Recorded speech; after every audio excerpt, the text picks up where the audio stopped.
प्यारे भगवन, पलक में भर के दिखा रहे हम, फलक से हम यही गा रहे। कराने वाला करा रहा है, करनहार हम किए जा रहे। झलक तुम्हारी ओ प्यारे भगवन, पलक में भर के दिखा रहे हम, फलक से हम यही गा रहे।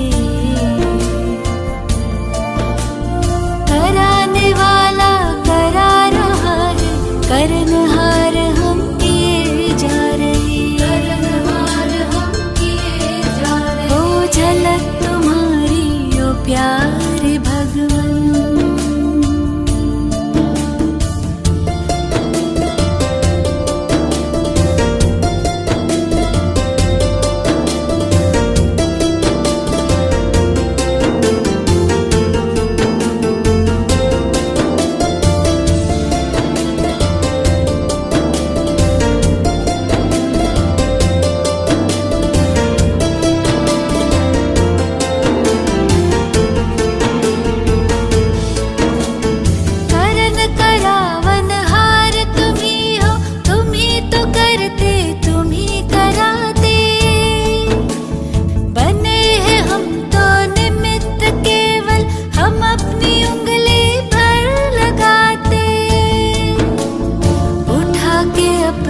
हाथों को वर्धन,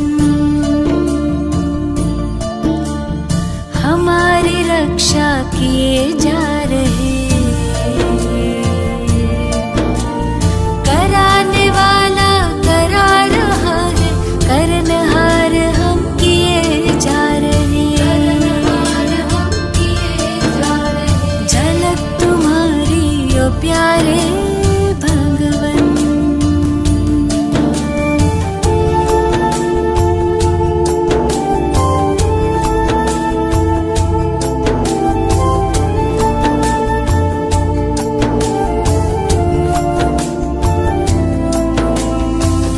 प्रसन्न प्रभु की पालना से तुम ही बने हो हमारे पालक। वाह जो है सारे जग का मालिक, हम उसके प्यारे बने हैं बालक। हुक्म ही हुक्म चला रहा है, हम सच्चे दिल से किए जा रहे। कराने वाला करा रहा है, करनहार हम किए जा रहे। करनहार हम किए जा रहे। ओ झलक तुम्हारी ओ प्यारे भगवन।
शांति। आज का वाणी है 13/8/2021 का। शिव भगवान उवाच बोले, मीठे बच्चे, मनमना भव की ड्रिल सदा करते रहो तो 21 जन्मों के लिए रुष्ट पुष्ट अर्थात निरोगी बन जाएंगे। फिर आज का प्रश्न बाबा ने पूछे, सतगुरु की कौन सी श्रीमत पालन करने में ही गुप्त मेहनत है? उत्तर है, सतगुरु की श्रीमत है, मीठे बच्चे, इस देह को भी भूलकर मुझे याद करो, अपने को अकेली आत्मा समझो, देही अभिमानी रहने का पुरुषार्थ करो, सबको यही पैगाम दो कि अशरीरी बनो, देह सहित देह के सब धर्मों को भूलो तो तुम पावन बन जाएंगे। इस श्रीमत को पालन करने में बच्चों को गुप्त मेहनत करनी पड़ती है। तकदीरवान बच्चे ही यह गुप्त मेहनत कर सकते हैं। ओम शांति, ओम शांति। बच्चे बैठे हैं अपने भाई और बहनों को ड्रिल सिखलाने। यह कौन सी ड्रिल है? इसमें बच्चों को कुछ कहना नहीं होता है। वह जो जिस्मानी ड्रिल आदि करते हैं उसमें तो कहना पड़ता है। यह तो सुप्रीम टीचर है, जो गीता का भगवान भी है, जो बच्चों को बैठ योग की ड्रिल भी सिखलाते हैं। यह ड्रिल भी गुप्त है। ड्रिल सिखाई इसलिए जाती है कि स्टूडेंट रुष्ट पुष्ट अर्थात हेल्दी हो। तुम बच्चे जानते हो कि इस मनमना भव की ड्रिल से 21 जन्मों के लिए बहुत रुष्ट पुष्ट रहेंगे, कभी बीमार नहीं होंगे। तो यह कितनी अच्छी रूहानी ड्रिल है। बात समझाते हैं, मनमना भवो, इसमें कहने की भी दरकार नहीं, सिर्फ समझाया जाता है कि अपने को आत्मा समझो, देही अभिमानी भवो। भवो का अर्थ ही है कि तुम बाप को याद करो तो एवर हेल्दी बन जाएंगे। कल पहले भी हम इस रूहानी ड्रिल से एवर हेल्दी बने थे।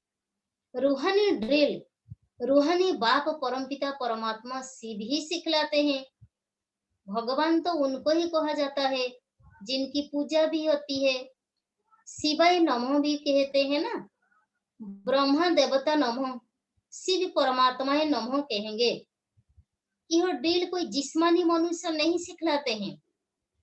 ऐसा नहीं कि तुमको यह ड्रिल ब्रह्मा ने सिखाई है, नहीं, भले ब्रह्मा कुमार कुमारियां कहलाते हो, परंतु डैश डैश डैश चिट्ठी पर भी लिखते हो शिव बाबा केयर ऑफ ब्रह्मा, वह तो गुप्त हो गया। लेकिन मनुष्य को कैसे पता पड़े ब्रह्मा तो प्रजापिता है, तो सारी दुनिया उनके बच्चे हैं। प्रजापिता है ना, ड्रिल सिखलाने वाला तो निराकार बाप है, वह गुप्त है। गुप्त होने के कारण मनुष्य को समझने में भी डिफिकल्टी होती है। ब्रह्मा को तो भगवान नहीं कहा जाता, यहाँ नाम ही दिखाते हैं ब्रह्मा कुमार कुमारियां अर्थात ब्रह्मा की संतान। जब कोई आता है तो उनको समझाना है कि नई दुनिया रचने वाला ब्रह्मा नहीं है, लेकिन निराकार बाप है, जो ब्रह्मा द्वारा रचना रचते हैं। पारलौकिक परमपिता परमात्मा ब्रह्मा द्वारा रचते हैं। गया सुप्रीम सोल की रचना हुई। तुम पत्रों के ऊपर लिखते हो शिव बाबा के रूप ब्रह्मा, तो यह भी याद करने की युक्ति है।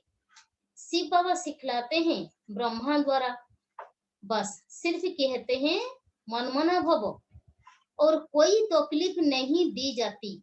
सिर्फ कहा जाता है कि तुम अपनी उन्नति चाहते हो और सचखंड का मालिक बनने चाहते हो, तो सचखंड स्थापन करने वाला तो एक ही सत्य बाप है, उसे याद करो। बेहद का बाप ही आकर बच्चों को कहते हैं कि मुझे याद करो, तो पापों से मुक्त होंगे। कृष्ण को पतित पावन नहीं कहा जाता है, सिवाय परमपिता परमात्मा के, और कोई नाम नहीं लेंगे, गॉड फादर ही कहेंगे। सब उनको फादर कहते हैं, फिर उनको सर्वव्यापी कैसे कह सकते? कहते हैं वह आते हैं लिबरेट करने के लिए। यह मनुष्य नहीं जानते, तो कलप की आयु ही उल्टी लिख दी है। अब बच्चों को यह ड्रिल करनी है। ज्ञान तो मिला हुआ है, जब बैठते हो तो अपने को देही समझकर बाप को याद करो, तो विक्रम विनाश होंगे। टीचर सामने बैठता है गद्दी पर, तो सबता है। कायदे हैं कि ड्रिल कराने के लिए टीचर जरूर चाहिए, कोई बड़ा टीचर तो कोई छोटा टीचर होता है। अब तुम्हारा इम्तिहान लेने की कोई दरकार नहीं, क्योंकि तुम खुद जानते हो कि हम कितना समय मोस्ट बिलवर्ड बाप को याद करते हैं। ब्रह्मा कोई मोस्ट बिलवर्ड नहीं है। बिलवर्ड मोस्ट वह है जो सदा पावन बनते हैं। तुम बच्चे जानते हो कि सबसे प्यारा कौन है? मनुष्य परमात्मा को ही याद करते हैं। हे दुख करता सुख करता, उसको लिबरेटर भी कहते हैं, अर्थात दुखों से मुक्त करने वाला। तो बच्चों को अपना पुरुषार्थ करना है। ड्रामा प्लान अनुसार यह दुनिया पावन होनी जरूर है, और पावन दुनिया बनने के लिए आग लगनी है। यह भी जानते हो आग कैसे लगेगी? बिना सोने बिगर दुनिया पावन बन नहीं सकेगी। यह है रुद्र ज्ञान यज्ञ। रुद्र और शिव कोई फर्क नहीं है, परंतु शिव नाम है मुख्य। बाकी तो अपनी अपनी भाषा में अनेक नाम रख दिए हैं। असुर नाम है शिव। शिव जयंती भी मनाते हैं। भारत में ही शिव जयंती मशहूर है। बेहद के बाप की शिव जयंती है, तो आते भी जरूर होंगे। शिव बाबा का नाम वाला है, ब्रह्मा द्वारा स्वर्ग की स्थापना कराने वाला है। तो उस ऊंचते ऊंच बाप को याद करना पड़े। ब्रह्मा ऊंचते ऊंच नहीं है, वास्तव में ब्रह्मा ऊंच से ऊंच बनते हैं, फिर नीचे भी उतरते हैं। तुम बी के भी नीचे थे, अब ऊंच बन रहे हो। एकदम ऊंच बाप के घर चले जाएंगे। तुम इस समय त्रिकालदर्शी बन रहे हो। तुम खुद जानते हो कि हम ही स्वदर्शन चक्रधारी है। हम ब्रह्मांड और सृष्टि के आदि मध्यम अंत को जानने वाले हैं। ब्रह्मांड अर्थात ऊंच, जहाँ सभी आत्माएं निवास करती है। दुनिया में कोई और नहीं जो समझाए कि मूल वतन में आत्माएं रहती है। विश्व और ब्रह्मांड अलग अलग है। आत्माएं रहती है निर्वाण धाम में, जिसको शांति धाम कहा जाता है। वह सबको प्यारा लगता है। उसका असली नाम निर्वाण धाम व शांति धाम है। आत्मा का स्वरूप है शांत, एक शांति धाम, फिर है मुभी धाम, और यह है टोकी धाम। मुभी धाम में जास्ती रहने का नहीं है। शांति धाम में तो बहुतों को रहना होता है और कोई स्थान नहीं है। आत्मा जब बाप को और घर को याद करती है तो ऊपर में याद करती है। बीच के धाम को तो तुम्हारे सिवाय और कोई नहीं जानते हैं। मनुष्य को तो इतना ज्ञान है नहीं, सिर्फ कहते हैं ब्रह्मा विष्णु शंकर सूक्ष्म वतन में रहते हैं। बाकी उन्होंने ऑक्यूपेशन का पता नहीं है। 84 जन्म लेते हैं। ब्रह्मा सो विष्णु, विष्णु सो ब्रह्मा है। यह है लीप युग। यह थोड़े समय का है। जैसे पुरुषोत्तम मास कहा जाता है, यह तुम्हारा हीरे जैसा उत्तम बनने का ऊंच जन्म है। शूद्र से ब्राह्मण बनना सबसे उत्तम है। ब्राह्मण बनते हो तो दाते का भरोसा लेने के हकदार बनते हो। बाप बच्चों को कहते हैं, बच्चे सदैव मन मना भवो।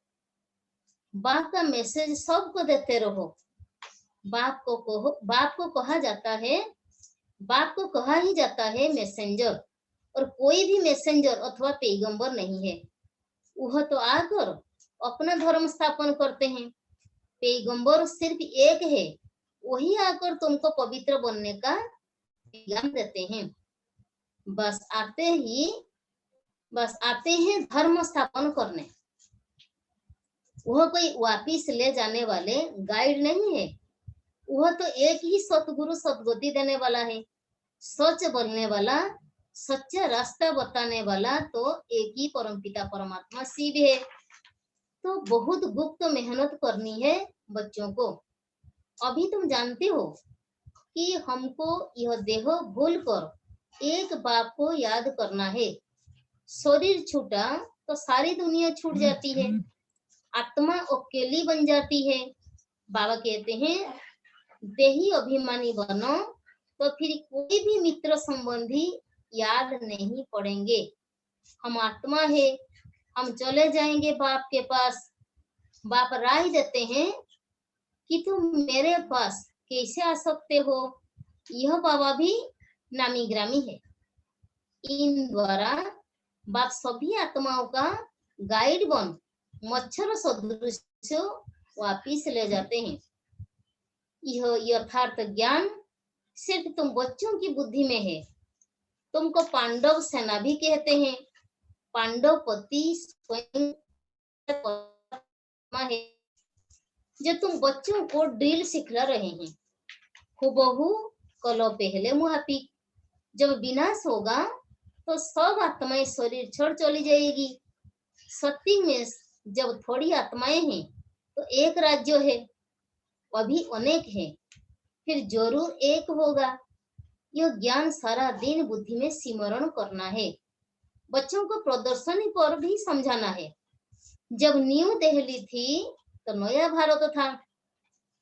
एक ही आदि सनातन देवी देवता धर्म था। आदि सनातन कोई हिंदू धर्म नहीं था। हम ब्राह्मण से देवता बनते हैं, यह और धर्म वाले मानेंगे नहीं। जो पहले आते हैं वही 84 जन्म लेते हैं। यह बिल्कुल सहज समझने की बातें। अब तुम बच्चों की बुद्धि में है कि अब नाटक पूरा होता है। सभी एक्टर्स आ गए हैं, 84 जन्म पूरे किए, अब फिर घर चलना है, क्योंकि बहुत थक गए हो ना। भक्ति मार्ग है ही थकने का मार्ग। बाबा कहते हैं, अब मेरे को याद करो, औरों को भी पैगाम दो कि देह सहित देह के सब धर्म छोड़ अपने को आत्मा समझो। बाप को याद करो, और शरीरी बनो तो पावन बन जाएंगे, क्योंकि अब वापिस घर चलना है। मौत सामने खड़ा है। यहाँ भी बच्चे बाप के पास सम्मुख रिफ्रेश होने आते हैं। बाप सम्मुख बच्चों को समझाते हैं कि बच्चे देहो अभिमान छोड़ मामे कम याद करो। ये पुरानी दुनिया अब खत्म होनी है। तुम एक बाप को याद कर पवित्र बनो। तुम एक बाप को याद कर पवित्र बनेंगे तो पवित्र दुनिया के मालिक बनेंगे। अगर मेहनत नहीं करेंगे तो फल भी नहीं मिलेगा, फिर सजा खानी पड़ेगी। बाबा कहते हैं कि अपनी कमाई जमा करते रहो और दूसरों को भी निमंत्रण दो। बाप का रास्ता भी बताओ। तुम बच्चों को भी कल्याणकारी बनना है, अपने मित्र संबंधियों का भी कल्याण करना है। बाबा ने कल भी बताए थे, आज भी बता रहे हैं कि हम इसे मित्र संबंधियों का भी कल्याण करना है। यहाँ तुमको देही अभिमानी बनाया जाता है, महामंत्र देते हैं। प्राचीन योग बाप नहीं आकर सिखाया है, जिसके लिए ही गाया जाता है योग अग्नि से पाप दग्ध हो जाएंगे। कलो पहले भी यही इशारा मिला था। बाप इशारा देते हैं कि अपने को आत्मा समझ मुझे याद करो, रहो भलो अपने गृहस्थ व्यवहार में। गाया हुआ है कि शरण पड़ी में तेरे। यह भी होता है जब कोई दुखी होते हैं तो ऊंच ताकत वाले की जाए शरण लेते हैं। यहाँ तो प्रैक्टिकल में है। जब बहुत दुख देखते हैं, सहन नहीं कर सकते हैं, लाचार होते हैं, तो फिर भाग करो आए बाप की शरण लेते हैं। सदगति तो सिवाय बाप के कोई दे न सके। बच्चे जानते हैं कि पुरानी दुनिया विनाश होनी है, तैयारी हो रही है। इस तरफ तुम्हारे स्थापना की तैयारी, उस तरफ विनाश की तैयारी है। स्थापना हो गई तो विनाश भी जरूर होना है। तुम जानते हो कि बाबा आया है स्थापना कराने। इंद्र वर्षा भी जरूर मिलेगा। बाकी प्रेरणा से थोड़े ही काम चलता है। टीचर को कहेंगे क्या कि हम आपकी प्रेरणा से पढ़ लेंगे? प्रेरणा से अगर सब कुछ होता तो शिव जयंती क्यों मनाई जाती? प्रेरणा से करने वाले की तो शिव जयंती मनाने की दरकार नहीं। जयंती तो सभी आत्माओं की होती है। जन्मदिन सभी आत्माओं की होती है। आत्माएं सब जीव में आती है। आत्मा और शरीर जब मिलते हैं तो पाठ बजाते हैं। आत्मा का तो स्वधर्म है शांत, उसमें ही नॉलेज धारण होती है। आत्मा ही अच्छा बुरा संस्कार ले जाती है। बाप तो स्वर्ग का रचयिता है, वहां तो पवित्रता ही है। अपवित्रता का नाम निशान नहीं है। यह है विषय सागर। कितना क्लियर समझा जाता है तो भी किसकी बुद्धि में नहीं आता।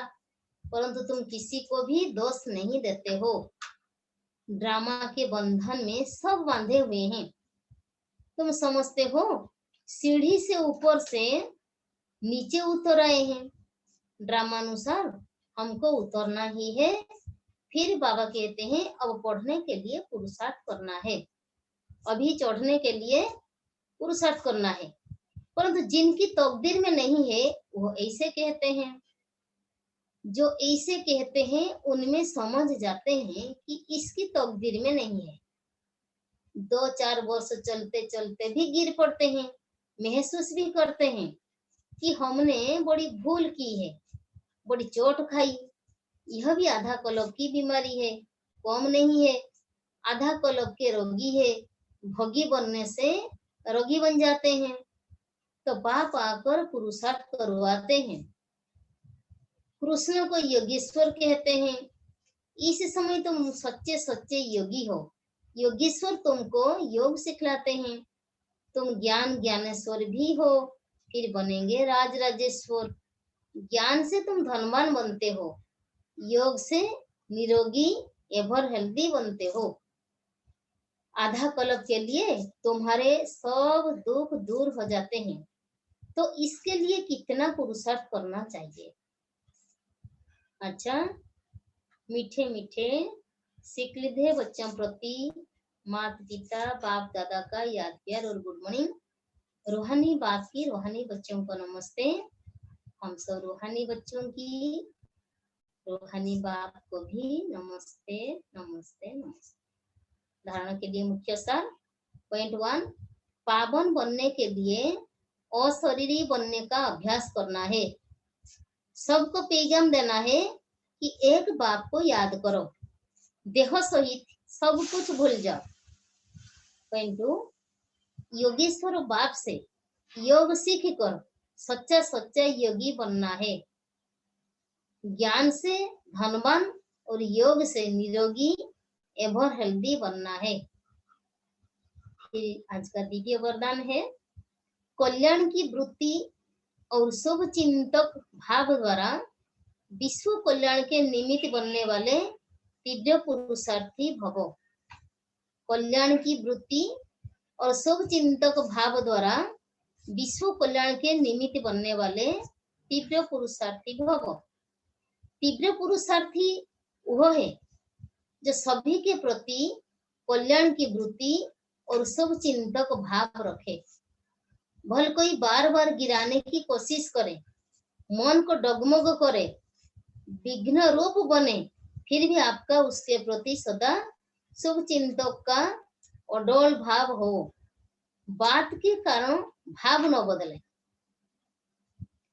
हर परिस्थिति में वृत्ति और भाव यथार्थ हो तो आपके ऊपर उसका प्रभाव नहीं पड़ेगा। फिर कोई भी व्यर्थ बातें देखने में ही नहीं आएगी, टाइम बच जाएगा। यह है विश्व कल्याणकारी स्टेज। स्लोगन, संतुष्टता जीवन का श्रृंगार है, इसलिए संतुष्ट मणि बन, संतुष्ट रहो और सर्व को संतुष्ट करो। संतुष्टता जीवन का श्रृंगार है, इसलिए संतुष्ट मणि बन, संतुष्ट रहो और सर्व को संतुष्ट करो। फिर अव्यक्ति इस तरह है। आज का नंबर है 13 नंबर पॉइंट। जैसे साकार रूप में एक ड्रेस चेंज कर दूसरी ड्रेस धारण करते हो, ऐसे साकार स्वरूप की स्मृति को छोड़ आकारी फरिश्ता स्वरूप बन जाओ।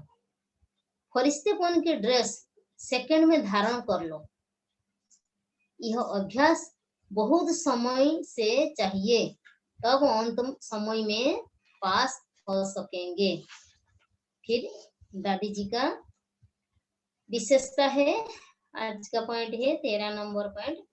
पिता व्रता और पति व्रता एक व्रता। पिता व्रता और पति व्रता एक व्रता। किसी भी देहधारी में आंख न जाए। दादी जी ऐसी पिता व्रता और पति व्रता और एक व्रता बनकर रही। जो बाबा ने कहा वही किया। सेवा में बाबा की राइट हैंड बन गई। दिल में सदा बाबा को बसाया, कहीं आंख नहीं डूबी। कोई कितना भी स्नेही सहयोगी हो, किसी भी देहधारी ने प्रभावित नहीं किया, किसी के प्रभाव में कभी नहीं आई। कोई सहयोग दे और अपना अधिकार रखे, दादी को यह बिल्कुल पसंद नहीं था। ओम शांति।